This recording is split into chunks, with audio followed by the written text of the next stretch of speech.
Hey, welcome back, or welcome if you're new here. My name is Liv, or Olivia, whatever you want to call me.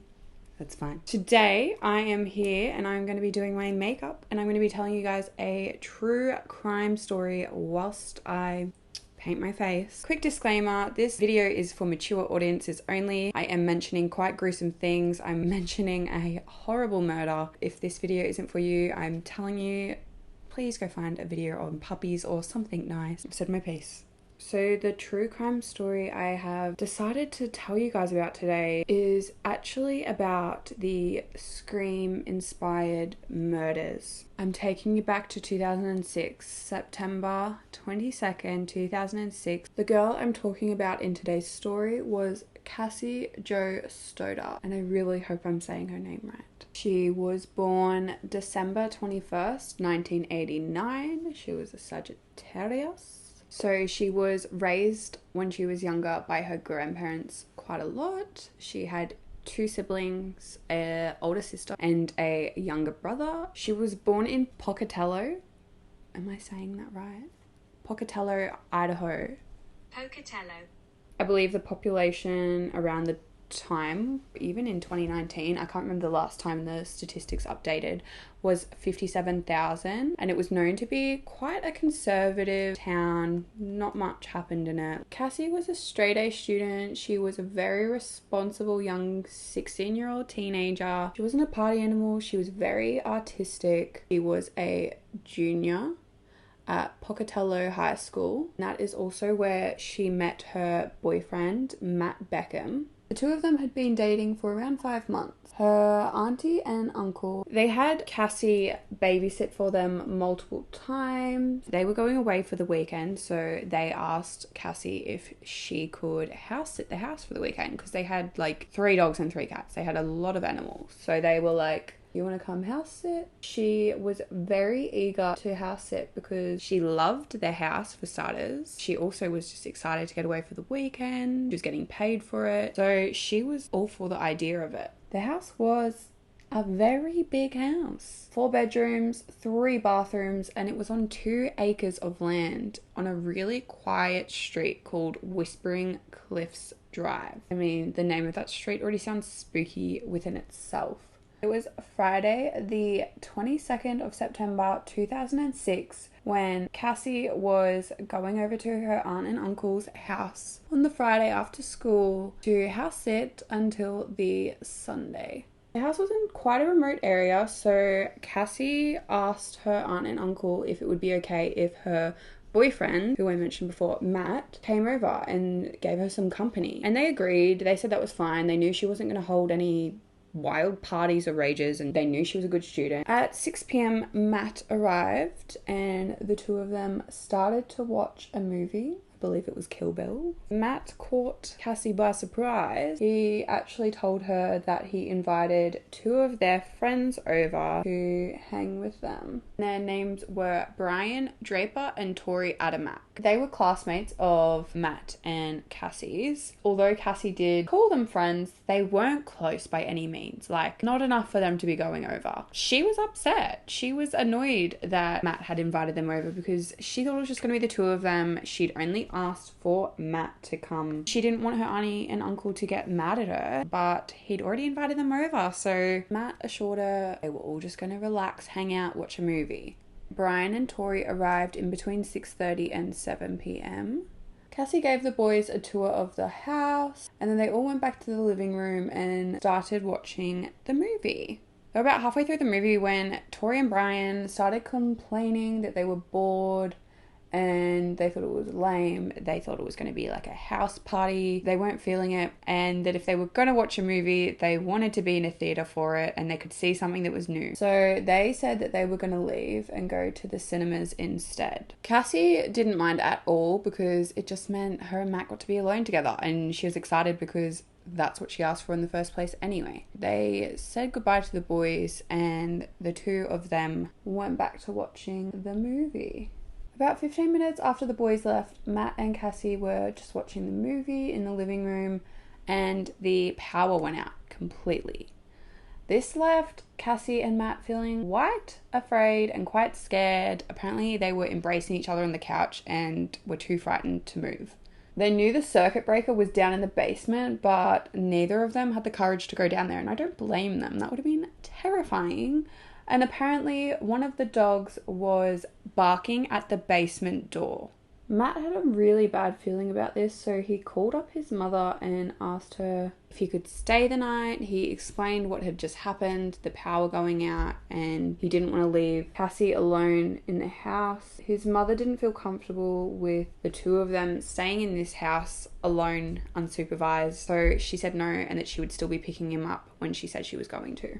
Prior to Matt's mum coming to get him, the power did turn back on, thankfully, so that made him a bit more comfortable with going, knowing that the power was back on. Matt's mum arrived at 11 p.m. when she said she was going to pick him up. He decided to go try his luck again and ask if he could stay the night. His mum still said no, just because they are only 16. She didn't feel comfortable with it. I mean, fair enough. But she did tell him she didn't mind if Cassie came back and stayed at theirs the night, and that she would drop her back in the morning. So she politely declined the offer, Matt's mum said, as she didn't feel comfortable leaving the house when that's what her auntie and uncle thought she was doing and she was getting paid to do.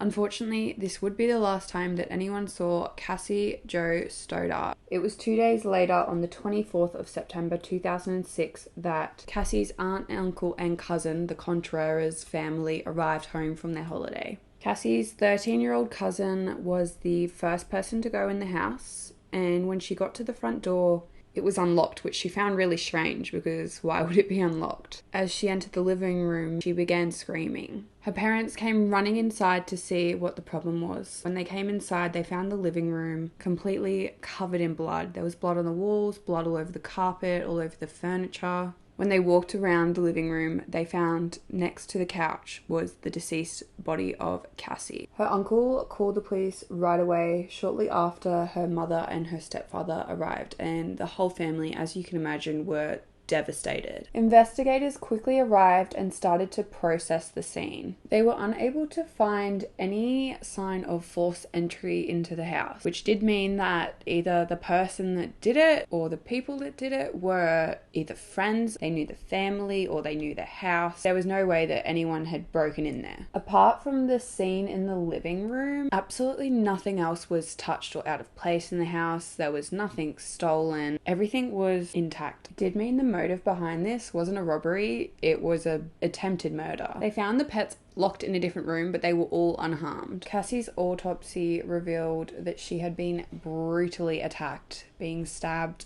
30 times throughout different parts of her body. 9 to 12 of these wounds were fatal. So that means they just kept stabbing her. She was deceased for about 2 days before her body was found, which meant this murder happened on the Friday night. As expected in this situation, all signs were leading towards Matt. He was the first person to be brought in to be questioned. Now, because the attack was so brutal, it had to be perpetrated by someone that knew her. There was definitely intention behind this. So all signs were leading towards Matt because he was a romantic partner. If they got in a fight or something, obviously he got angry and one thing led to another. They brought Matt in for questioning. Matt was very eager to help with the investigators, to give them all the information he could. He gave them a detailed timeline of everything that happened that night, what time he was there, Tori and Brian coming and then leaving, that the power went out, his mum came and got him. He even told investigators he tried calling Brian and Tori later that night after he left just to see what they were up to, but they were both whispering because they were in the cinemas, so they said they couldn't be loud because other people were there. And then he said when he got home, he just spent the rest of the evening with his parents. So he had a very solid alibi. They also had text and calls that matched everything they were stating. It also must be noted he didn't have a car or his license, so he had no way to get there unless someone else drove him. They did, however, at this point start questioning Matt more about his friends that were there, Brian and Tori. He also added that both of the boys had flirted with her before and shown interest in Cassie. It was on September 25th, 2006 that both the boys were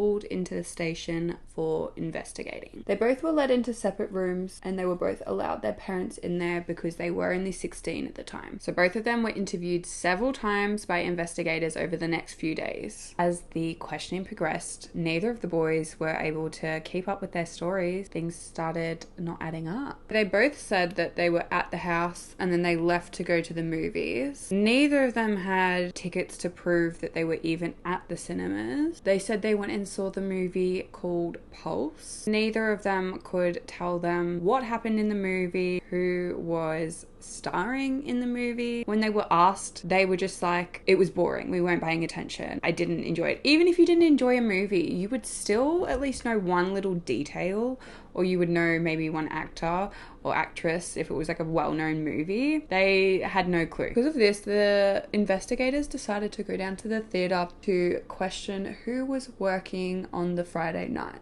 When they found who was working on the Friday, it was a young teenage girl who actually went to school with them all. When they questioned her if she knew the guys, she was like, yeah, I go to school with them. She knew who they were. She said they were always at the movies. So then they asked her if they were there on Friday night, and she said, no, I was working on Friday. I definitely remember everyone I let through the door. I would have remembered if they came because they're here quite frequently, but they definitely weren't here on the Friday. On the 27th of September, 3 days after the body was discovered, Brian cracked. He started telling the investigators absolutely everything that happened that night. But he didn't exactly confess to it. He put the blame fully on Tori for the murder of Cassie. He said that when Cassie was giving them a tour of the house, that he unlocked the basement door so that him and Tori could enter through there later. They planned on saying they were getting bored of the movie, that they were going to leave and go to the movies instead, so they pretended to leave. They obviously didn't leave. They waited for 10 minutes. They went to Tori's car. When they went to Tori's car, they grabbed out everything they had in there. There was Scream looking like masks, there were knives, there were gloves, there was absolutely everything. So they grabbed all of that and then they went back to the basement through the door that they had left open. They hid in a small room in the basement where the circuit breaker was actually kept. Brian told investigators that their original plan was just to put the power out and to scare Cassie and Matt. Hope that one of them would, or both of them would come down to the basement, turn the power back on and scare them. But obviously neither of them came down. When that didn't happen, they had to think of a different plan.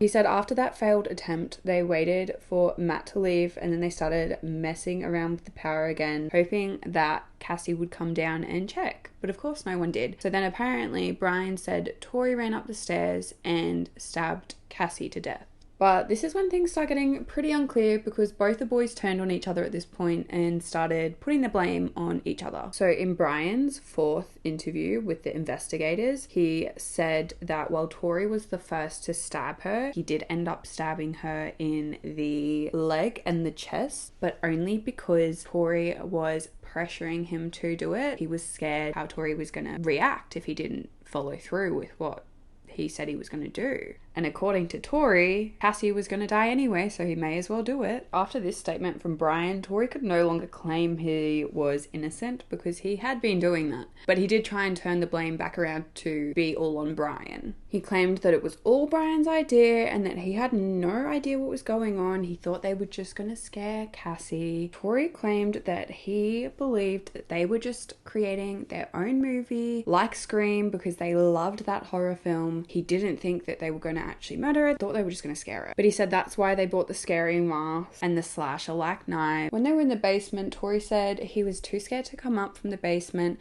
and when he finally did, he came up to find that Brian had stabbed Cassie to death.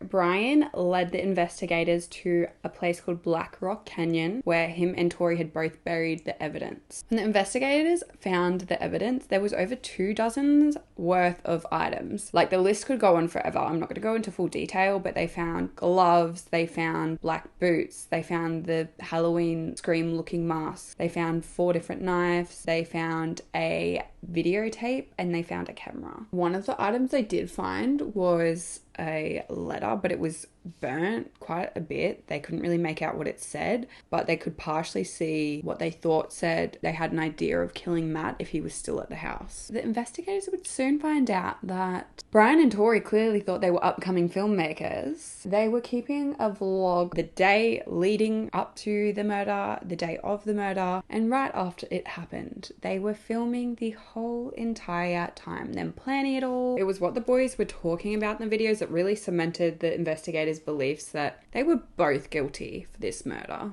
Throughout the video, at the very beginning, Brian was excited and he was talking about, oh, we've just found our first victim and like the first person we're gonna kill. And Tori's response was, I'm horny even thinking about it. That's disgusting. Brian was saying how it was a friend and it was sad, but they knew it had to be her. Tori was really excited in the tape. He was like saying they were going to go down in history. They were going to be like the real life Scream. Brian was getting more excited and he said they would be like Ted Bundy and the Zodiac Killer. Tori responded, no, we're not going to be like them because they were amateurs compared to what we're going to do. So this was all discussed on the 21st of September, the day before the murder took place. The day of the murder, they went to school and they were like vlogging while they were at school. They even went up to Cassie and were like, say hi to the camera. When Tori started filming again, he was like, this video is for all future serial killers. We're documenting this for you. They both were laughing and saying how they had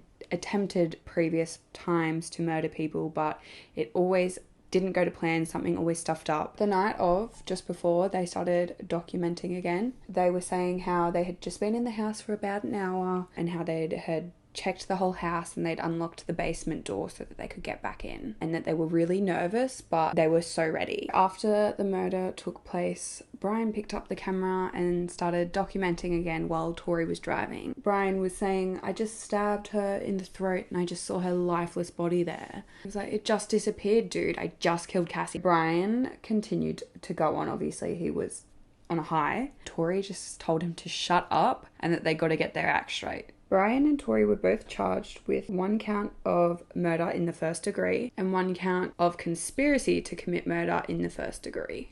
It was decided, due to the gruesome and horrific nature of the murder, that they would both be tried as adults. On the 31st of August, an 18-year-old friend of Tori's named Joe would accompany him and Brian to a local pawn shop where they would purchase the knives. Tori only purchased 1 knife while Brian purchased 3, and in the autopsy for Cassie's body, it was also stated that there were multiple different knives used. So Brian really didn't give his defense team much to work with, given all the evidence the investigators had gathered on him. Literally everything that him and Tori were saying in that video, he actually said in his own words that he had stabbed Cassie and he had killed her. So Tori, on the other hand, though, he really stuck with the whole, he had no idea Brian was going to actually go through with a murder. They just thought he was going to scare Cassie and that they would reenact Scream in that sense. The prosecution in both trials claimed that the motive behind this for the boys was fame. It also came out that Brian really was inspired and into other high school shooters. That inspired him because he always felt like an outcast at school and he could relate to the shooters for this reason. So on the 21st of August 2007, both the boys were sentenced to a life sentence in prison without the possibility of parole, plus 30 years for conspiracy to commit murder. Both boys appealed their convictions. The attorney for both boys filed an appeal to Idaho Supreme Court. Brian was seeking to have his conviction vacated, or to at least give him a limited life sentence that would allow him out on parole if he was accepted after 30 years. So pretty much Brian's attorney was saying that due to him being young and having a lack of poor judgment, that he shouldn't have been charged of this conviction in his youth and that he deserves a second chance. This appeal was denied by the court. Tori's attorney pretty much appealed that it was really unfair and wrong that he was charged of this sentence when he was only 16 years old, and that they had no real evidence to prove that he even stabbed Cassie at all. The appeal was not granted, and both Tori's convictions were upheld. Tori has had multiple appeals since and has been denied every single time. Apparently in 2012, in the United States Supreme Court, the Miller vs. Alabama case ruled that the life sentences for juvenile prisoners were really unfair without the possibility of parole, even in the case of murder. So in 2016, the United States Supreme Court ruled in the Montgomery vs. Louisiana that the Miller vs. Alabama ruling should be applied across the country. This decision made more than 2,000 inmates across the country eligible for resentencing, even the possibility of complete freedom. This also includes Brian and Tori. As for Cassie's family and the trauma it left them all, which was absolutely devastating. Cassie's aunt and uncle had only been living in that house for a year prior. So when this happened, they completely redid the house to make it feel like a home, and they just could never get it to feel like a home. Cassie's auntie Allison fell into a very deep depression and she lost her job because of it. Sadly, Cassie's cousin was also struggling immensely and even tried to take her own life. So from what I could see online, every year since the murder, they have put the house on the market, but it has never sold. I think the last time they put it on the market was in 2014. That is the story of the Scream-inspired murders. Thank you all so much for watching. Make sure you subscribe so you can stay tuned, and while you're there, you may as well hit the thumbs up button. Let me know in the comments what other stories you guys want to hear. I will see you guys all next time. Until then, stay safe, have a great week.